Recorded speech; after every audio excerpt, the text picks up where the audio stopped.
بسم الله الرحمن الرحيم وصلى الله تعالى على سيدنا محمد وعلى آله وصحبه وسلم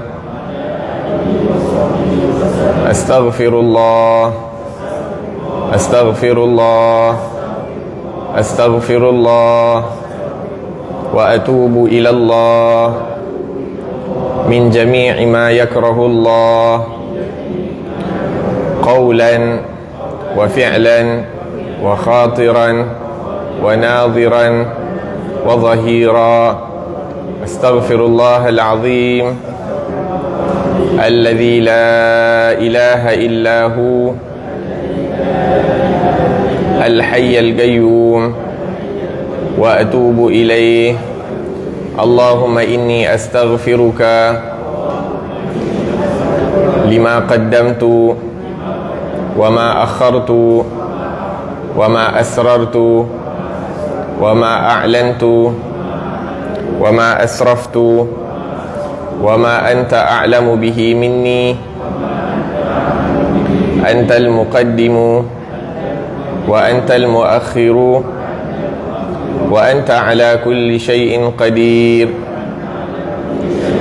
أستغفر الله ذا الجلال والإكرام من جميع الذنوب والآثام أستغفر الله لذنوبي كلها سرها وجهرها وصغيرها وكبيرها وقديمها وجديدها وأولها وآخرها وظاهرها وباطنها وأتوب إليه اللهم إني أستغفرك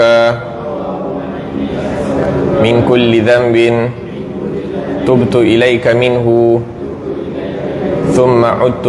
ثم عدت فيه وأستغفرك لما أردت به وجهك الكريم فخالطه ما ليس لك فيه رضا وأستغفرك لما وعدتك به من نفسي ثم أخلفتك فيه وأستغفرك لما دعاني إليه الهوى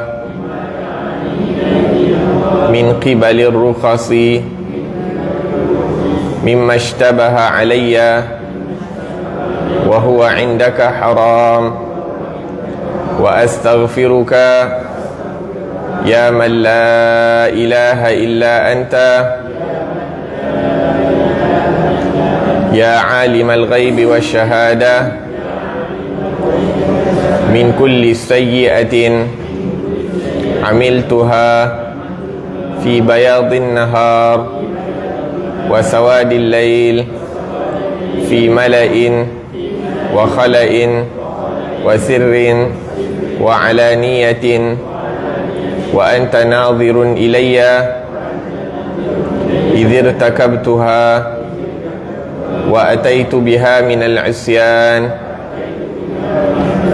فأتوب إليك يا حليم يا كريم يا رحيم وأستغفرك من النعم التي أنعمت بها علي فتقويت بها على معصيتك وأستغفرك من الذنوب التي لا يعرفها أحد غيرك ولا يطلع عليها أحد سواك ولا يسعها إلا حلمك ولا ينجيني منها إلا عفوك وأستغفرك من كل يمين سلفت مني فحنثت فيها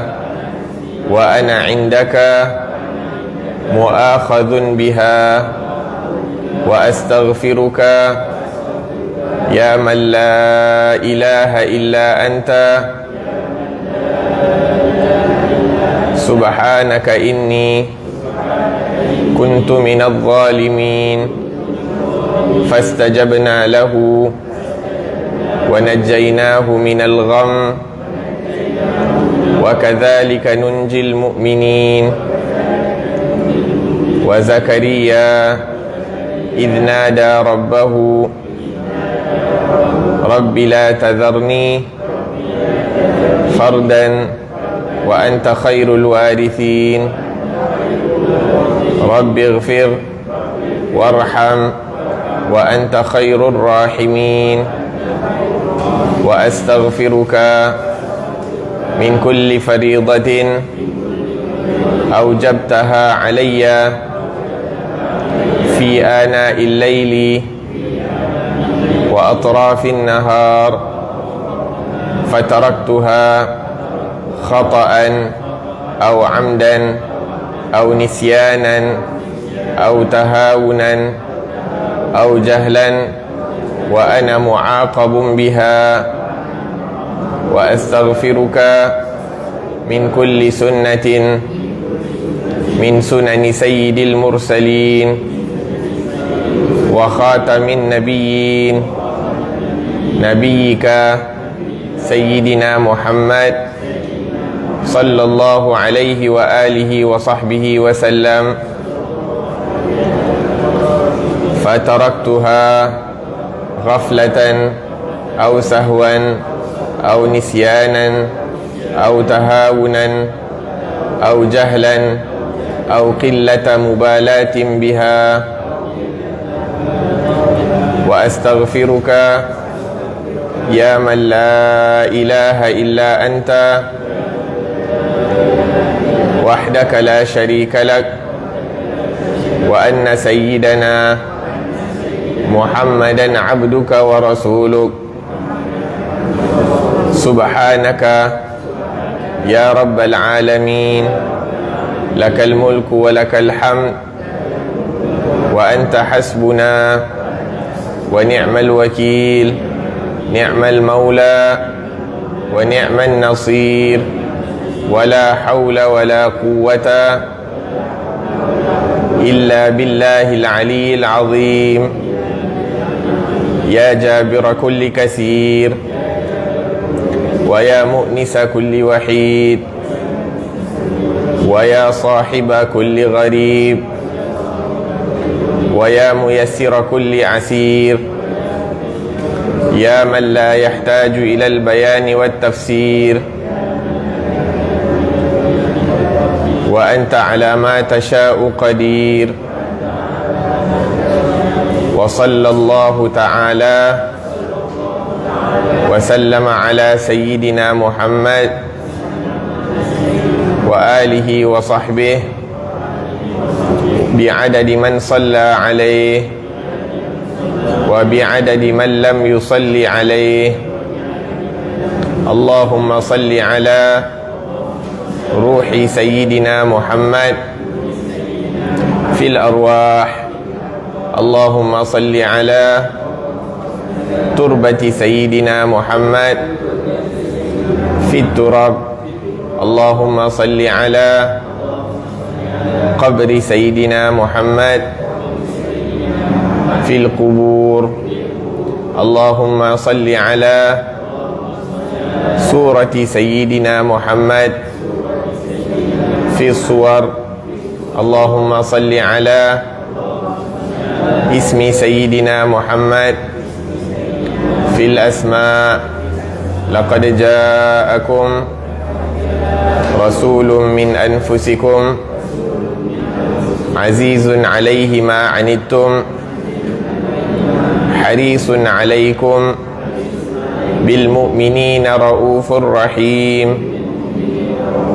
فإن تولوا فقل حسبي الله لا إله إلا هو عليه توكلت وهو رب العرش العظيم وصلى الله تعالى على سيدنا محمد وعلى آله وصحبه وسلم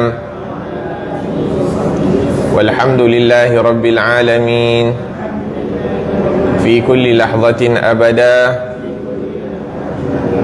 عدد خلقه ورضا نفسه وزنة عرشه ومداد كلماته. بسم الله الرحمن الرحيم. نوينا التعلم والتعليم والتذكر والتذكير والنفع والانتفاع والإفادة والاستفادة والحث على التمسك بكتاب الله تعالى وسنة رسوله صلى الله عليه وسلم والدعاء إلى الهدى والدلالة على الخير ابتغاء وجه الله ومرضاته وقربه وثوابه سبحانه وتعالى. اللهم إنا نسألك فهم النبيين وحفظ المرسلين وإلهام الملائكة المقربين. اللهم اغننا بالعلم وزينا بالحلم وأكرمنا بالتقوى وجملنا بالعافية. اللهم أخرجنا من ظلمات الوهم وأكرمنا بنور الفهم. سبحانك لا علم لنا إلا ما علمتنا إنك أنت العليم الحكيم. رب اشرح لي صدري ويسر لي أمري واحلل عقدة من لساني يفقه قولي وسدد لساني واهد قلبي بحق سيدنا محمد صلى الله عليه وسلم. InsyaAllah hari ini kita akan baca, ambil faedah daripada kitab yang dikarang oleh Sayyid Al-Habib Muhammad bin Alwi bin Abbas Al-Maliki rahimahullahu ta'ala wa nafa'ana bihi fi darain amin Allahumma amin.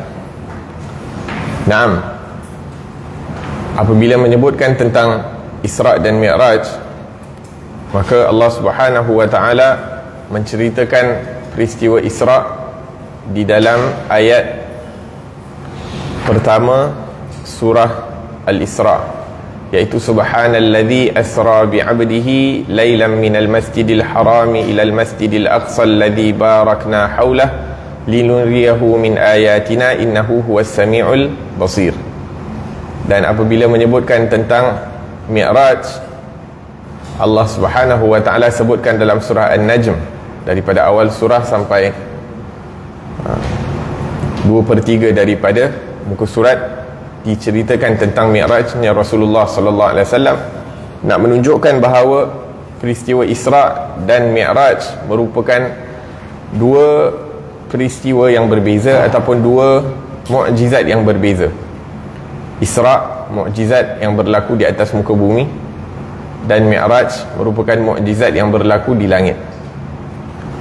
Dan perkataan mukjizat dalam bahasa Arab membawa makna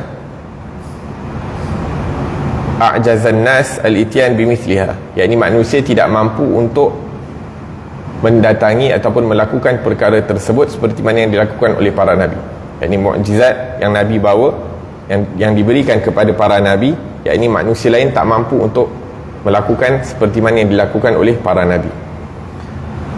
Jadi dalam tafsir surah Isra', Sayyid Muhammad bin Alwi Al-Maliki menyebutkan sebab diturunkan ayat tersebut adalah untuk refute kepada orang-orang musyrikin yang mendustakan peristiwa Isra' apabila Nabi SAW menceritakan kepada mereka. Yakni antara orang yang pertama yang Nabi bertemu sekembalinya baginda Rasulullah daripada Isra' dan Mi'raj adalah Abu Jahal.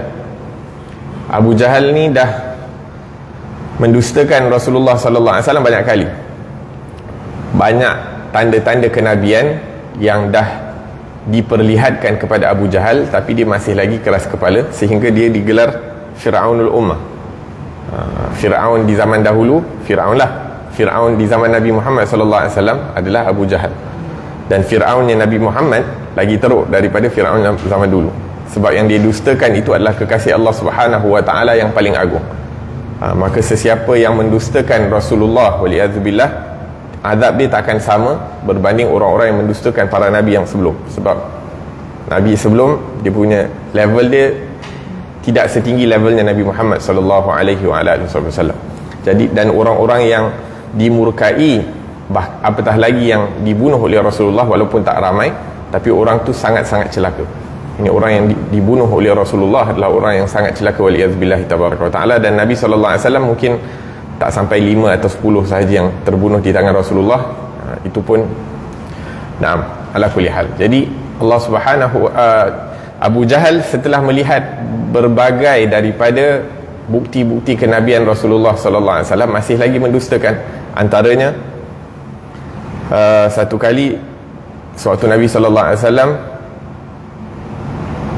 tengah sembahyang, maka ada orang datang untuk nak minta hutang kepada Abu Jahal, tapi dia tak jumpa Abu Jahal dulu. Dia tanya orang-orang kafir Quraisy yang berada dekat Kaabah. Maka orang kafir Quraisy kata, kalau kamu nak minta hutang kamu daripada Abu Jahal, tak ada orang lain boleh minta kecuali Rasulullah. Ini dia nak mempermainkan Rasulullah sallallahu alaihi wasallam. Jadi orang ni pun luruslah kan, bukan orang Makkah.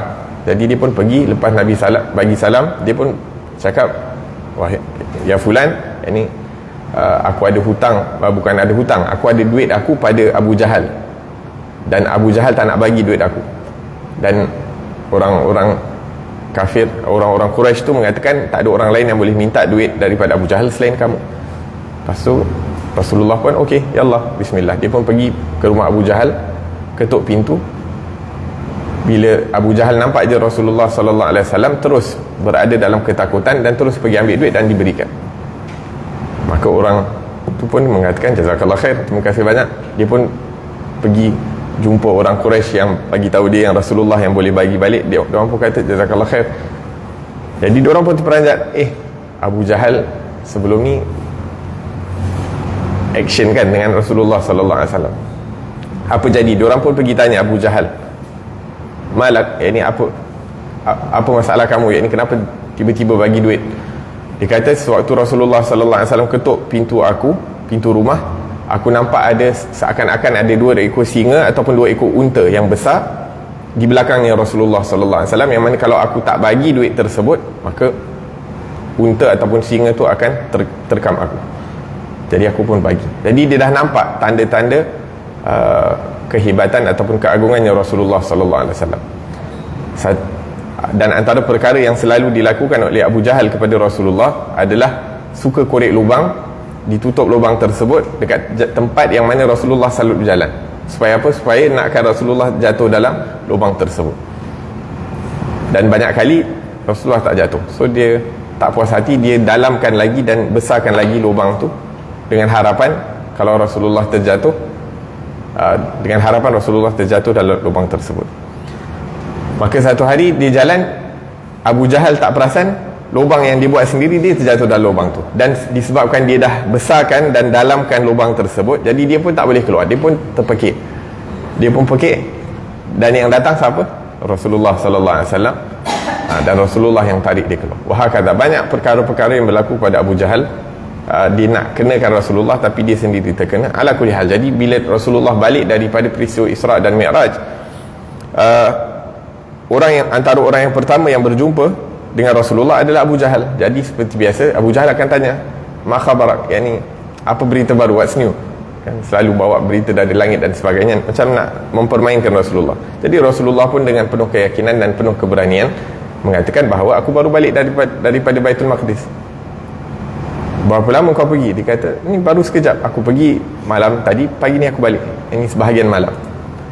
Jadi Abu Jahal lagilah, ini peluang terbaik lah untuk aku nak kenakan Nabi Muhammad. Jadi dia kata, kejap-kejap, aku akan panggil, aku akan kumpulkan orang Quraisy, Ba'din kau bagi tahu kat diorang apa yang berlaku kepada kamu, apa yang kau ceritakan aku, kau ceritakan dekat orang-orang Quraisy. Maka Nabi SAW pun ceritakan apa yang berlaku. Dan Rasulullah pergi ke Baitul Maqdis. Cerita dia panjang. Rasulullah pergi ke Baitul Maqdis untuk sembahyang, untuk bertemu dengan para nabi dan sebagainya. Jadi tak sempat nak tengok detail apa yang ada dekat ataupun di sekeliling Baitul Maqdis. Maka Allah Subhanahu Wa Taala punya kuasa, bila orang Quraisy bertanyakan tentang description of the mosque, maka Rasulullah sallallahu alaihi wasallam diperlihatkan oleh Allah Subhanahu Wa Taala akan Baitul Maqdis. Jadi apa-apa yang ditanyakan maka akan diperlihatkan. Contohnya tanya bahagian depan, Rasulullah nampak bahagian depan. Tanya bahagian tepi itu dihadapkan kepada Rasulullah sallallahu alaihi wasallam, sehingga tidak ada satu perkara yang mereka tanya tentang Baitul Maqdis kecuali dijawab oleh Rasulullah sallallahu alaihi wasallam. Jadi Allah Subhanahu wa ta'ala menurunkan ayat subhanalladzi, segala puji bagi Allah Subhanahu wa ta'ala, maha suci Allah Subhanahu wa ta'ala yang telah memperjalankan hambanya lailan, pada waktu malam, iaitu sebahagian malam, minal masjidil harami ilal masjidil aqsa. Dan kata para ulama, dalam banyak-banyak tasbih yang Allah mulakan ayat-ayat Al-Quran, hanya satu surah yang dimulakan dengan masdar ni subhanalladzi. Adapun ada ayat-ayat, ada surah-surah yang dimulakan dengan fi'il. Kalau kita belajar bahasa Arab, dia ada fi'il madhi, past tense, ada fi'il mudhari', present tense, lepas tu dia ada fi'il amr, command punya tense, and then dia ada masdar tak pasti apa dalam bahasa Inggeris. Jadi dalam ayat kita tahu, dalam contohnya sabbaha lillahi ma fis samawati wa ma fil ard, dalam surah Saf dan sebagainya, Allah mulakan dengan fi'il madhi. Dalam surah Jum'ah sebagai contoh, dan surah Taghabun, Allah mulakan dengan fi'il mudhari', yusabbihu lillahi ma fis samawati wa ma fil ardil malikil qudusil azizil hakim. Akan tetapi dan dalam surah Sabbih isma rabbikal a'la, Allah gunakan fi'il amr. Tapi hanya satu surah sahaja yang Allah Subhanahu wa ta'ala gunakan masdar, iaitu subhanalladzi asra bi'abdi. Nak menunjukkan bahawa Allah Subhanahu wa ta'ala memuji dirinya sendiri yang penuh dengan keagungan, yang penuh dengan kekuasaan untuk memperjalankan hambanya. Dan kata para ulama, Allah Subhanahu wa ta'ala telah perjalankan bumi, langit, bintang-bintang, semuanya. Wasyamsu tajri li mustaqarril laha, dzalika taqdirul azizil alim.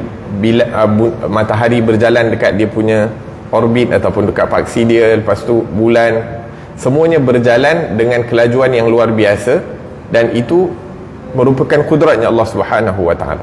Dan untuk Allah Subhanahu wa ta'ala perjalankan daripada Masjidil Haram ke Masjidil Aqsa, yang mana jaraknya lebih singkat, tu lebih makul lah, lebih make sense. Kalau Allah boleh perjalankan benda yang lebih besar, apalah sangat untuk perjalankan seorang makhluk, iaitu Nabi Muhammad SAW, daripada satu tempat ke satu tempat dengan waktu yang singkat. Dan sekarang ni, setelah 1400 tahun, kita pun ada macam-macam jenis kapal terbang, ada Dosdays, ada Concorde dan sebagainya, yang boleh jalan dengan kelajuan yang luar biasa. Nak menunjukkan bahawa benda-benda macam tu possible. Tapi manusia ni kebiasaannya, bila dia tak tahu sesuatu perkara ataupun dia tak biasa dengan sesuatu perkara, maka dia akan mengingkari perkara tersebut. Maksudnya zaman dulu diorang tak tahu yang ada transportation yang boleh berjalan dengan laju. Jadi bila ada orang yang jalan dengan waktu yang singkat laju, maka diorang tak percaya. Contohnya kalau kita ambil orang kampung, orang kampung yang mungkin tak tahu IT, tak tahu pasal dunia luar, kita bagi dia, biasanya kalau JB KL mungkin dia akan ambil masa 4 jam 5 jam. Lepas tu tiba-tiba ada orang kata, aku pergi JB KL 45 minit je atau 1 jam. Dia kata, mana boleh. Sebab dia tak tahu ada kereta yang boleh bawa dengan kelajuan yang laju. Jadi dia akan mengingkarinya. Sebab apa? Sebab dia tak tahu, dia tak ada knowledge. Wahakala Allah Subhanahu wa ta'ala menceritakan tentang perjalanan Isra' dan Mi'raj untuk menunjukkan daripada keagungannya Allah Subhanahu wa ta'ala. Naam, kemudian disebutkan di sini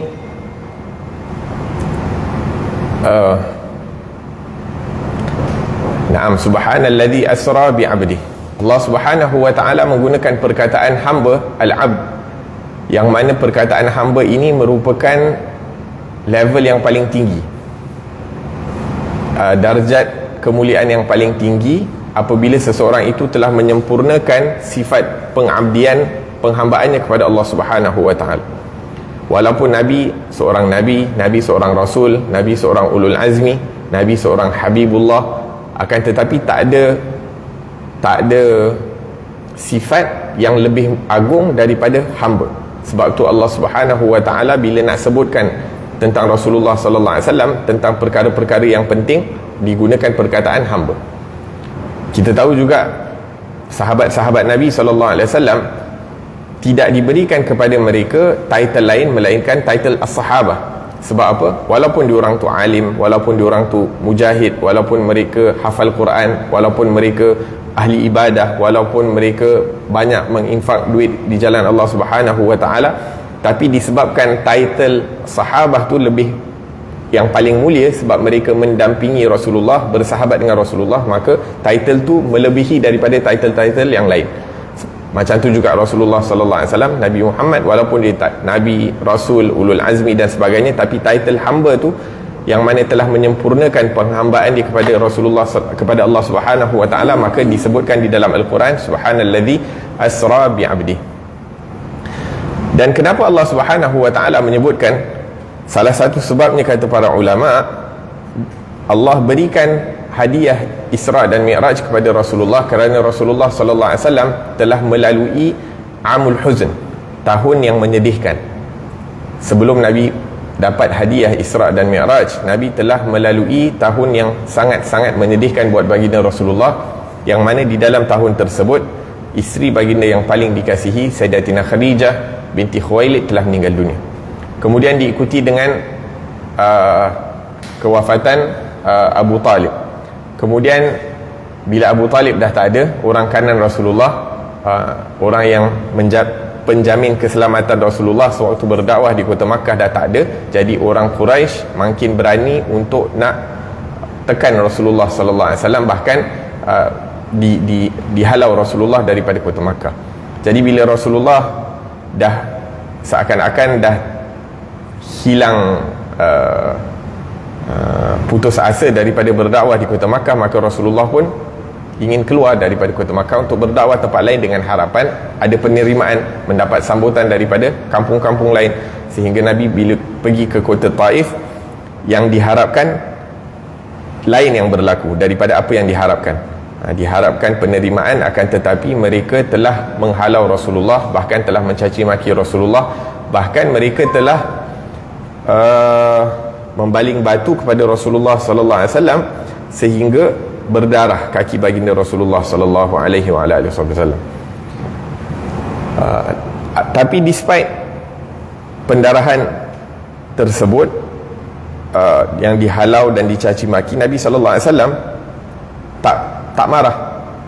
Nabi sallallahu alaihi wasallam tak marah. Bahkan apabila diberi pilihan oleh para malaikat yang menjaga gunung-gunung, mereka mengatakan kepada Rasulullah, wahai Muhammad, kalau kamu ingin aku hancurkan dua gunung ini ke atas penduduk Taif, maka kami akan lakukan. Tapi Nabi SAW mengatakan apa? Aku harap akan ada orang-orang yang beriman kepada Allah Subhanahu wa taala yang datang daripada zuriat mereka. Kemudian malaikat mengatakan, sadaqa man sammaka bir-raufir rahim, benarlah zat yang memberikan nama kamu Ar-Rauf dan Ar-Rahim, yang sangat bersifat rahim dan rahmah kepada hamba-hamba Allah Subhanahu wa taala.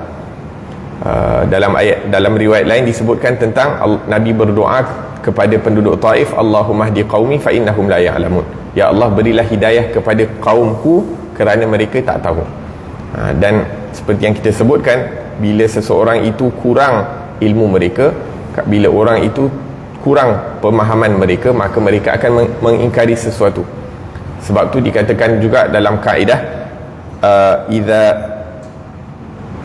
tasa'al ilm qalla inkaru, semakin luas ilmu dan pemahaman seseorang, semakin kurang dia mengingkari sesuatu. Jadi orang yang mungkin kadang-kadang dia faham satu mazhab, dia tak faham mazhab lain, khalas orang lain sembahyang cara selain daripada cara dia sembahyang, dia akan kata kau punya sembahyang tak sah. Ataupun mungkin ilmu dia tentang sesuatu perkara limited, jadi dia nampak orang lain buat satu perkara ataupun mempunyai kefahaman yang lain, dia akan mengingkari ataupun dia akan nak berdebat dengan orang tersebut. Wahakata la ilaha illallah. Jadi Nabi SAW mendoakan kepada penduduk Taif, dan seakan-akan Nabi SAW rida dengan apa yang berlaku. Ini Nabi SAW dalam doanya, ya Allah, kalau engkau rida dengan apa yang berlaku, maka aku okey. Kalau engkau rida dengan apa yang berlaku, maka aku okey. Maksudnya kalau Allah tak marah kepada Rasulullah atas apa yang dilakukan dalam dakwahnya Rasulullah, maka Rasulullah okey. Nak tunjuk maqam rida yang telah dicapai oleh Rasulullah sallallahu alaihi wasallam, yang mana kita dah bahaskan tentang ar-rida. Dan disebabkan keridaan Rasulullah sallallahu alaihi wasallam terhadap apa yang berlaku, maka diberikan perjalanan Isra dan Mi'raj kepada baginda sallallahu alaihi wasallam. Naam.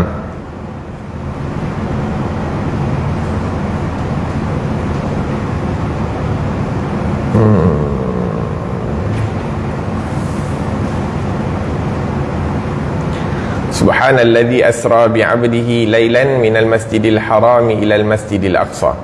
Lepas tu kat sini disebutkan bahawa para ulama telah bersepakat bahawa Isra' dan Mi'raj ini berlaku bukan dalam tidur, tapi dalam keadaan berjaga, bukan dengan alam roh, akan tetapi dengan alam jasad sekali. Sebab kalau ianya berlaku dalam tidur, tak ada siapa yang akan mengingkarinya. Sebab dream kan, kita boleh mimpi apa-apa saja kita nak, benda-benda yang pelik-pelik pun boleh berlaku dalam mimpi, tapi dalam realiti kadang-kadang benda tu susah. Jadi sebab tu bila Nabi SAW ceritakan kepada orang kafir Quraisy tentang apa yang berlaku, apa yang dialami oleh Rasulullah, mereka mengingkari ni sebab mereka tahu apa yang Rasulullah cerita tu berlaku secara fizikal, bukan secara mimpi ataupun dalam alam roh. Nah,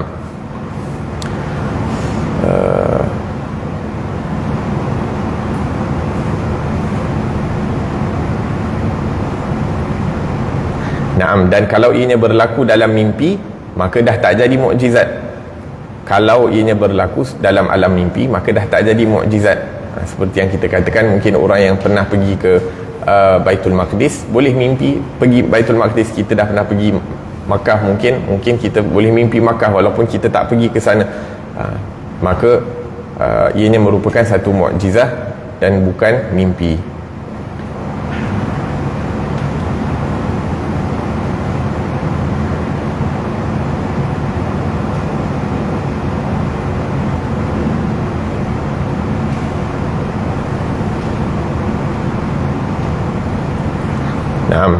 Dalam Sahih Bukhari disebutkan daripada Sayyidina Abdullah bin Abbas tentang ayat Al-Quran, wa ma ja'alna ar-ru'ya allati araynaka illa fitnatan linnas.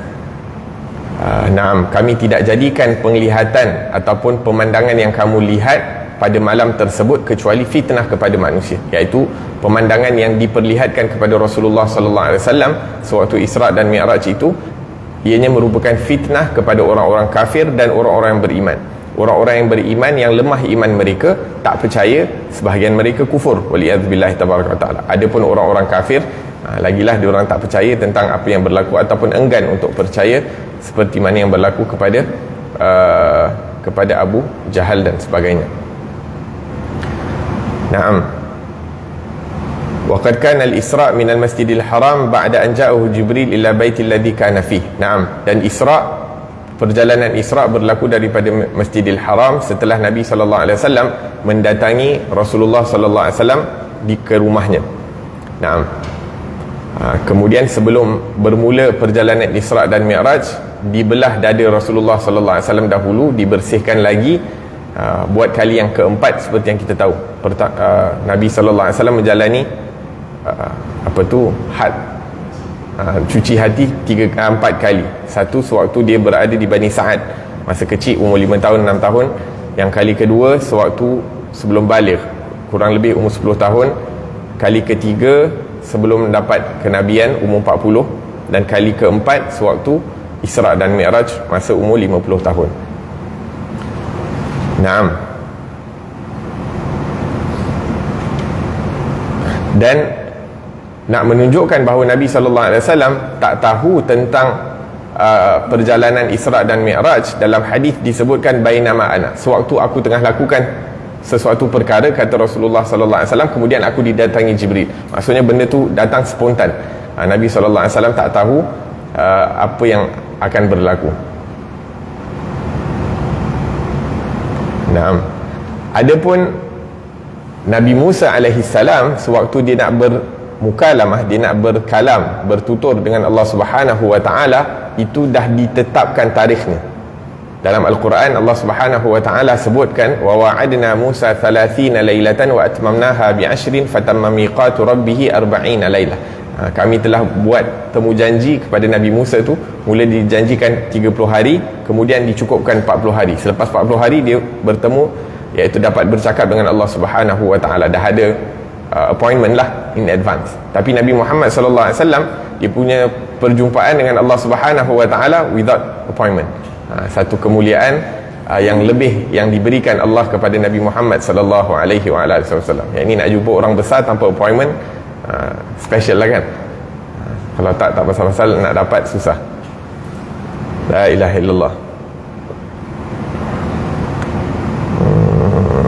Naam, jadi tadi kita kembali balik tentang dibelah dadanya Rasulullah sallallahu alaihi wasallam. Yang belah dada Rasulullah adalah Jibril, dibasuh 3 kali dengan air Zam-Zam dan dibantu oleh Mikail. Naam, dibantu oleh Mikail.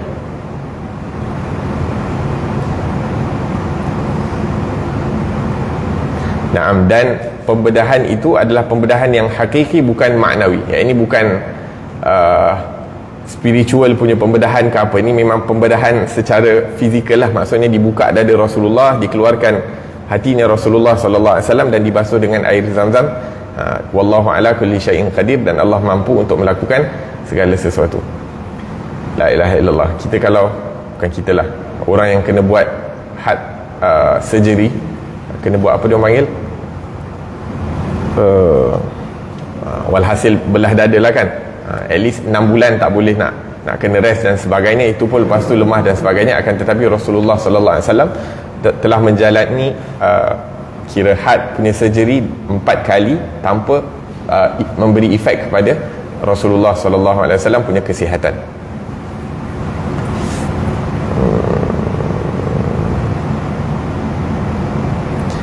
Dan seperti yang kita tahu, bila Nabi sallallahu alaihi wasallam dibasuh hatinya, maka ada riwayat mengatakan bahawa Jibril mengatakan kepada Rasulullah, ini adalah bahagian syaitan daripada kamu. Dan kata para ulama, apa yang dimaksudkan bahagian syaitan daripada kamu adalah bahagian rahmat yang Allah letak dalam hati Rasulullah kepada syaitan. Rasulullah diutuskan sebagai rahmat sekalian alam. Jadi dalam hati Rasulullah pun ada rahmat kepada syaitan. Kalau Rasulullah boleh selamatkan syaitan daripada terkena kemurkaan Allah Subhanahu wa taala, pun Rasulullah akan cuba selamatkan syaitan. Tapi setelah dikeluarkan rahmat untuk syaitan di dalam hati Rasulullah, khalas, syaitan dah tak ada harapan untuk mendapat syafaat daripada Rasulullah sallallahu alaihi wasallam. Itu yang dimaksudkan dengan bahagian syaitan di dalam hatinya Rasulullah sallallahu alaihi wasallam. Naam.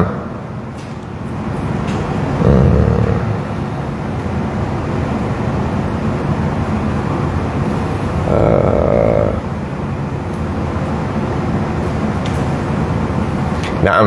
Kemudian disebutkan tentang Buraq. Nabi sallallahu alaihi wasallam menaiki Buraq yang dihantar oleh Allah Subhanahu wa taala daripada syurga. Ma'khudun minal bariq, bermakna al-bayad. Satu makna Buraq adalah putih, li'anna launahu abyad, kerana warna Buraq putih. Wa huwa asyraful laun, dan putih merupakan semulia-mulia warna. Ataupun makna Buraq daripada perkataan bard. Bard ni petir. Kerana kepantasan Buraq, maka diberikan nama seperti petir, seperti kilat. Dan Allah Subhanahu wa taala menghantar Buraq untuk menjemput Rasulullah menjalani perjalanan tersebut sebagai satu kemuliaan yang Allah berikan kepada Nabi Muhammad sallallahu alaihi wasallam. Dan kita tahu orang-orang kadang-kadang raja ataupun sultan, bila nak jemput orang datang ke rumah dia, maka dia akan hantar kenderaan daripada istana untuk jemput orang tersebut datang ke istana sebagai satu kemuliaan, untuk memuliakan. Maka Allah Subhanahu wa taala bila nak jemput Nabi Muhammad sallallahu alaihi wasallam menghadap Allah Subhanahu wa taala, maka dihantar haiwan ataupun Buraq daripada syurga untuk menjemput Rasulullah sallallahu alaihi wasallam sebagai satu kemuliaan buat baginda Rasulullah sallallahu alaihi wasallam.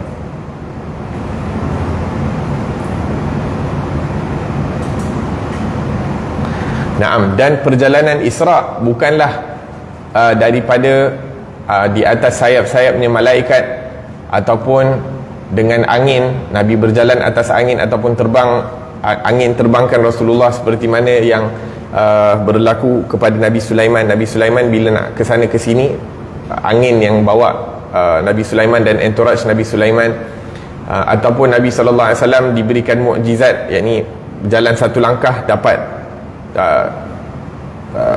dapat jalan jauh dengan satu langkah dan sebagainya, akan tetapi diperjalankan di atas burak supaya apa? Supaya Allah Subhanahu wa taala, supaya Nabi SAW dapat melihat perkara-perkara di dalam perjalanan. Ada perkara-perkara yang Allah ingin perlihatkan kepada Rasulullah di dalam perjalanan, sehingga diperjalankan di atas burak dan tidak diberikan mukjizat-mukjizat lain. Walaupun Allah boleh berikan mukjizat lain seperti angin dan sebagainya, tapi diberikan perjalanan di atas binatang supaya diperlihatkan. Sebab tu dalam ayat tadi disebutkan, subhanallazi asra bi 'abdihi lailan minal masjidil harami ilal masjidil aqsa allazi barakna haulahu linuriyahu min ayatina, supaya diperlihatkan tanda-tanda kebesaran kami di atas bumi. Ini perjalanan di bumi untuk melihatkan kepada Rasulullah tanda kebesaran Allah di bumi. Dan Mi'raj, laqad ra'a min ayati rabbihil kubra, Allah menyebutkan Rasulullah telah melihat tanda kebesaran kami yang agung di langit. Jadi di atas bumi pun diperlihatkan kepada Rasulullah tanda kebesaran Allah di bumi, di langit pun diperlihatkan tanda kebesaran Allah di langit. Naam.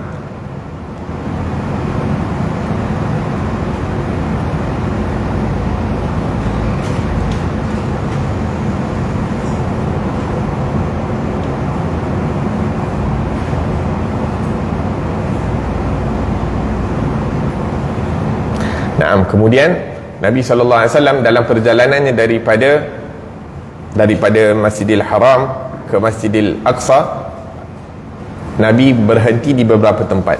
Tempat pertama yang Nabi berhenti, first stop, adalah dekat Madinah, dekat Taibah. Dan Jibril mengatakan kepada Rasulullah, ya Rasulullah, inzil fasalliha huna, turun wahai Rasulullah dan sembahyanglah kamu di sini. Maka Nabi pun turun tanpa banyak tanya dan solat, dan kemudian Nabi naik balik. Kemudian Nabi tak tanya pun, tapi Jibril yang bagi tahu, adakah kamu tahu atadri aina sallait, adakah kamu tahu di mana kamu sembahyang? Maka Rasulullah menjawab, la. Jibril mengatakan, sallaita bi Taibah wa ilaihal muhajarah, kamu sembahyang di Taibah, salah satu nama Madinah, wa ilaihal muhajarah, dan di situ kamu akan berhijrah, kata Jibril. Dan di sini menunjukkan adabnya Rasulullah sallallahu alaihi wasallam bersama Jibril. Bila diperintahkan sesuatu perkara, Nabi sallallahu alaihi wasallam tak tanya. Adab, antara adab yang tinggi yang diperlihatkan oleh Rasulullah, bila diperintahkan sesuatu perkara, tak ada tanya, oh kenapa nak semayang sini, ada apa kat sini dan sebagainya. Kita sebelum, bila terima perintah daripada Allah, terima perintah daripada Rasulullah, kenapa nak kena buat macam ni, kenapa tak buat macam ni, sekarang ni mungkin tak berapa sesuai nak amalkan sunnah ni, mungkin kita amalkan sunnah waktu syuf, yakni Rasulullah sallallahu alaihi wasallam bila terima perintah terus dilakukan.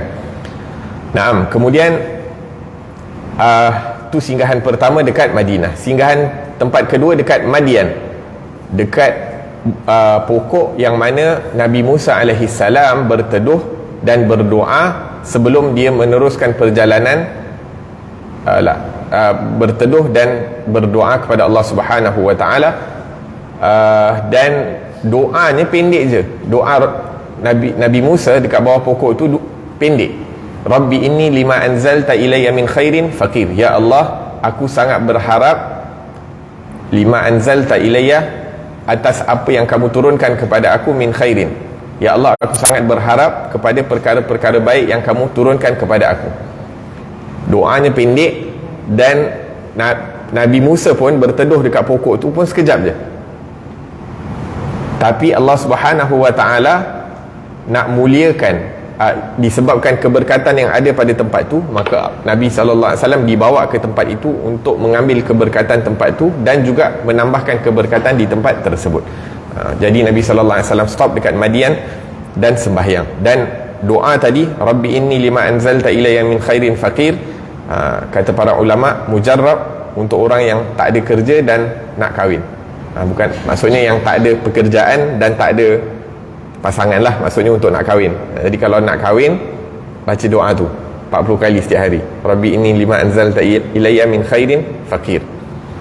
Ada yang menyebutkan 40 kali selepas asar, selepas solat asar. InsyaAllah Allah akan mudahkan rezeki dia dan akan temukan dengan jodoh dia. Sebab apa? Sebab lepas Nabi Musa berdoa dekat pokok tu, maka Nabi Musa pun bertemu dengan anaknya Nabi Shu'aib. Ada kisah dalam Al-Quran yang mana Nabi Musa pergi kat satu tempat, lepas tu nampak ada 2 orang wanita yang duduk dekat tepi dengan binatang mereka. Lepas tu dekat tempat yang ramai orang tu, tempat yang minum air. Jadi Nabi Musa pun pelik lah tengok wanita ni, dia tak pergi ambil air. Jadi dia kata, aku tak nak ikhtilat, dia ni tak nak berasak dengan golongan lelaki, jadi aku tunggu diorang dah settle dulu baru aku akan ni. Jadi Nabi Musa offer untuk nak bawa binatang tersebut. Walhasil bila diorang balik cakap dengan Nabi Shu'aib, ada satu orang yang amanah. Jadi Nabi Musa dipanggil dan dikahwinkan kepada salah seorang anaknya Nabi Shu'aib kepada Nabi Musa. Naam. Jadi kata para ulama, sebab tu sebab doa tu, Rabbi ini lima anzalta ilayya min khairin faqir, Nabi Musa dapat kerja selama 8 tahun. Nabi Shu'aib bagi kerja kat Nabi Musa selama 8 tahun dan dikahwinkan dengan anak dia. La ilaha illallah. Dapat kahwin pula dengan anak Nabi lagi. Naam.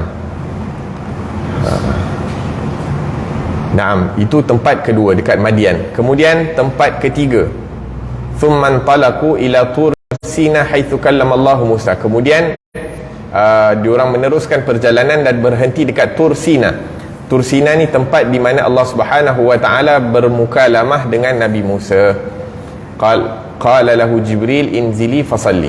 Wahai Muhammad, turun di sini dan sembahyang. Jadi Nabi Muhammad pun turun dan salat dekat tempat tersebut.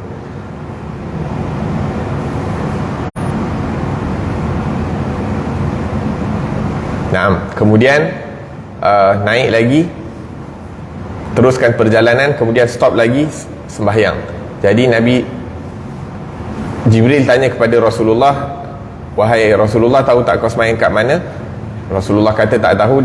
Kemudian Jibril mengatakan, kamu sembahyang di Baitul Lahmin haitsu wulida Isa bin Maryam. Kamu telah sembahyang dekat Baitul Lahmin, tempat yang mana Nabi Isa dilahirkan. Naam. Kalau sekarang ni kita cakap kita sembahyang dekat hospital orang bersalin, kita akan rasa pelik kan. Akan tetapi seakan-akan Rasulullah sembahyang dekat hospital tempat orang bersalin. Tapi kenapa? Kerana di situ ada keberkatan. Dalam Al-Quran Allah Subhanahu wa taala menyebutkan tentang Nabi Musa, Nabi Isa afwan. Qala inni abdullah. Nabi Isa mengatakan kepada orang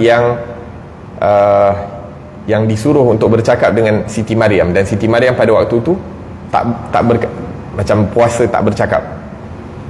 Dan pada waktu itu Nabi Isa masih baby lagi, masih dalam pantang lah. Jadi Nabi Isa bercakap. Antara bayi yang boleh bercakap sewaktu kecil adalah Nabi Isa. Jadi Nabi Isa mengatakan apa? Qala inni abdullah, aku adalah hamba Allah, atani alkitab, aku diberikan kitab oleh Allah Subhanahu wa taala, wa ja'alani nabiyya, dan aku dijadikan nabi, wa ja'alani mubarakan aina ma kunt, dan aku diberikan keberkatan mana-mana aku berada, haitsu ma kunt, wa usani bis salati waz zakati ma dumtu hayya, dan aku diwasiatkan untuk mendirikan salat, wa usani bis salati waz zakah, dan mengeluarkan zakat ma dumtu hayya, selagi mana aku hidup. Jadi disebabkan keberkatan yang Allah Subhanahu wa taala berikan kepada Nabi Isa alaihi salam di mana sahaja dia berada, disebabkan itu Allah perintahkan Nabi Muhammad untuk sembahyang di tempat kelahirannya Nabi Isa alaihi salam. Nah, padahal Rasulullah tak perlu nak lakukan perjalanan, sebab tak ada orang yang lebih berkat daripada Rasulullah, dan tak ada tempat yang lebih berkat daripada Kota Makkah. Kota Makkah punya keberkatan lebih berkat, lebih besar, lebih agung daripada keberkatan tempat-tempat lain. Tapi dilakukan juga perjalanan tersebut supaya Nabi dapat keberkatan daripada tempat-tempat tu, dan juga Nabi menambahkan keberkatan baginda di tempat-tempat tersebut. Dan turunnya Rasulullah sallallahu alaihi wasallam di tempat-tempat tersebut menunjukkan agama Islam ni mengambil berat tentang tarikh dan tempat-tempat bersejarah. Sebab tu bila kita pun pergi Kota Makkah dan sebagainya, kita akan cuba terutamanya kalau kita dapat mutawif yang ambil berat tentang tempat-tempat bersejarah, maka dia akan bawa kita di tempat Nabi dulu singgah kat sini, Nabi minum air kat sini, Nabi minum air daripada perigi kat sini dan sebagainya. Sebab itu sebahagian daripada sunnah Rasulullah sallallahu alaihi wasallam. Nabi dibawa ke tempat-tempat tersebut, dan kita pun kalau ada rezeki untuk pergi ke tempat-tempat yang bersejarah, tempat para nabi, tempat para rasul, dan kita cuba untuk pergi ambil keberkatan di tempat-tempat tersebut, kerana sebahagian daripada sunnah Rasulullah sallallahu alaihi wasallam, seperti mana yang disebutkan di dalam peristiwa Isra dan Mi'raj. Naam, dan kemudian Nabi sallallahu alaihi wasallam, antara tempat yang terakhir Nabi setelah Baitul Lahmin, maka Nabi sallallahu alaihi wasallam berhenti dekat kuburnya Nabi Musa. Kuburnya Nabi Musa, dan Nabi mengatakan bahawa kalau kamu berada di situ bersama aku akan tunjukkan kamu kuburnya Nabi Musa. Mana kubur Nabi Musa berdekatan dengan Baitul Maqdis, tak berapa jauh daripada Baitul Maqdis. Dan Nabi nak tunjuk buat apa? Nabi nak tunjuk kubur Nabi Musa buat apa? Supaya tak diziarah atau untuk ziarah? Orang-orang yang mengatakan bahawa jangan ziarah kubur, jangan ambil berkat dekat kubur dan sebagainya, Nabi SAW ziarah kubur Nabi Musa, dan Nabi kata kalau kamu dekat sana aku akan tunjukkan kamu. Supaya apa? Supaya kita ziarah. Maksudnya kubur-kubur orang-orang salih, kubur para nabi, para rasul, diziarahi. Kerana, dan Imam Ghazali rahimahullahu ta'ala menyebutkan dalam kitab Ihya, antara asbab safar yang baik adalah untuk menziarahi orang-orang salih. Maksudnya kalau kita nak pergi ziarah, nak pergi in a journey, maka salah satu motif ataupun niat untuk kita berjalan, bermusafir adalah untuk ziarah orang-orang salih, sama ada hidup ataupun yang telah meninggal dunia, kata Imam Ghazali. Maksudnya bila kita nak pergi satu tempat, kita cek ada tak orang-orang salih dekat tempat tu. Kalau ada, kita ziarah. Dan kita cek juga ada tak orang-orang salih yang telah meninggal dunia kat situ, sehingga kita boleh ziarah kubur mereka, kata Imam Ghazali. Itu antara niat untuk kita bermusafir yang akan mendatangkan kebaikan dalam perjalanan tersebut. La ilaha illallah. Naam. Dan kemudian Nabi sallallahu alaihi wasallam stop dekat Masjidil Aqsa, yang mana dekat Masjidil Aqsa Nabi park burak. Kira perjalanan dengan burak tu daripada Masjidil Haram sampai Masjidil Aqsa, dan lepas tu daripada Masjidil Aqsa kembali ke Masjidil Haram. Adapun naik ke langit, Nabi tak naik dengan burak, tapi Nabi SAW naik dengan lift, special lift. Nabi naik dengan special lift, yang mana sekali langkah je naik sampai langit pertama, sekali langkah lagi naik langit kedua, wahakala.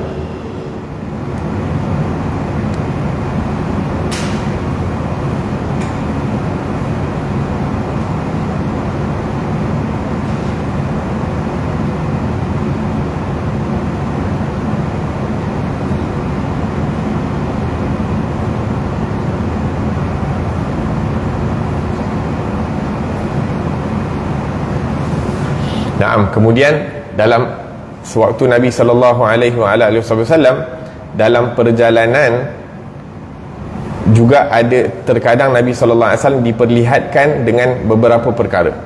Dalam perjalanan menaiki burak, Nabi sallallahu alaihi wasallam diperlihatkan dengan beberapa perkara. Antara perkara yang Nabi diperlihatkan,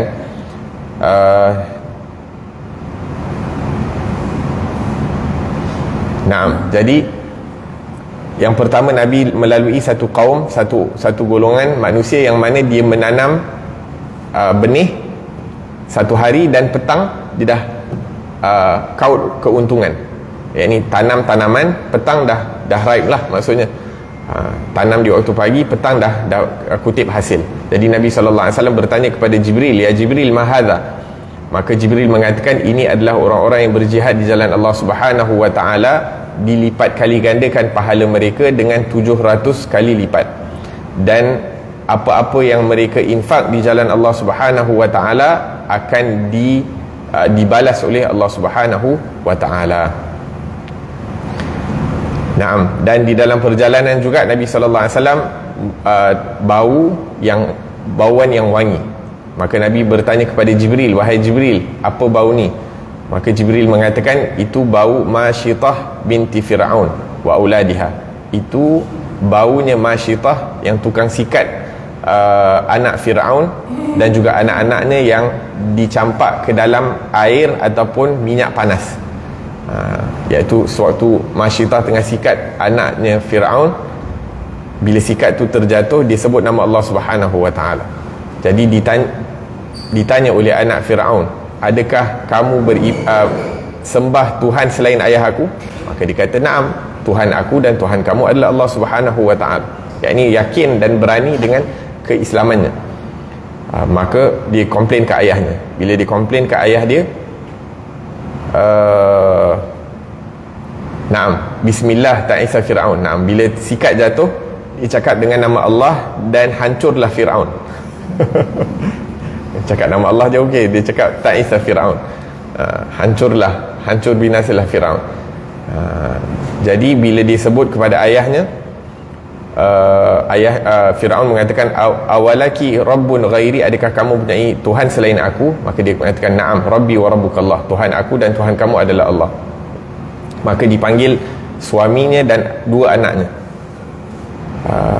Jadi dia kata, kalau kamu tak kembali daripada, yakni kalau kamu tak yakni kembali kepada agama aku, menyembah aku sebagai Tuhan, maka aku akan bunuh anak-anak kamu. Maka dicampak suaminya dulu, kemudian dua anaknya, kemudian bila dia nak campak anak dia yang paling kecil, maka bergegar iman dia sekejap, akan tetapi anaknya mengatakan, kamu berada dalam hak, kamu berada dalam kebenaran. Maka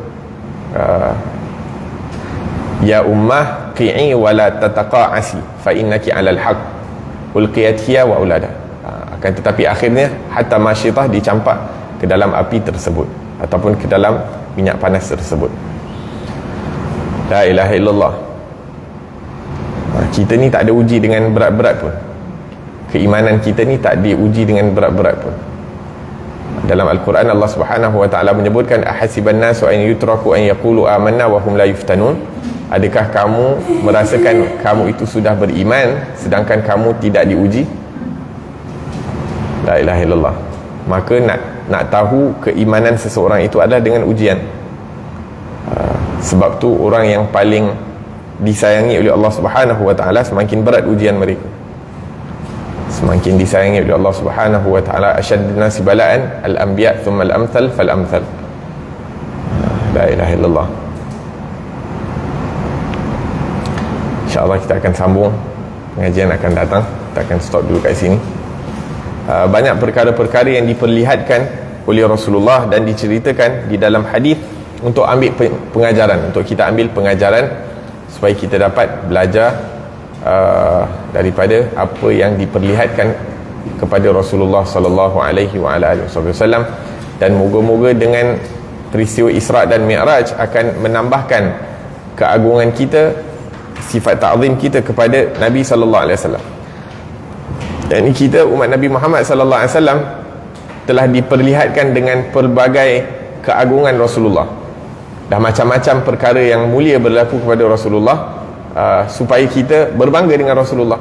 Jadi bila kita berbangga dengan Rasulullah, kita tak rasa kecil di hadapan agama-agama lain. Salah satu tujuannya supaya kita merasa penuh yakin akan keagungan Allah dan keagungan Rasulullah sallallahu alaihi wasallam. Jadi bila kita amal dengan agama, kita amal agama dengan penuh keyakinan. Wahakadha. Allah Ta'ala alam. Moga-moga apa yang disampaikan ada manfaatnya insya-Allah, dan moga-moga Allah Subhanahu wa taala jadikan kita tidak keluar kita daripada bulan Rajab, melainkan dipenuhkan hati kita ini dengan kecintaan, dengan pengagungan kepada Rasulullah sallallahu alaihi wasallam fi khairin wa lutfin wa afiyah. Sallallahu ala sayyidina Muhammad wa ala alihi wasallam.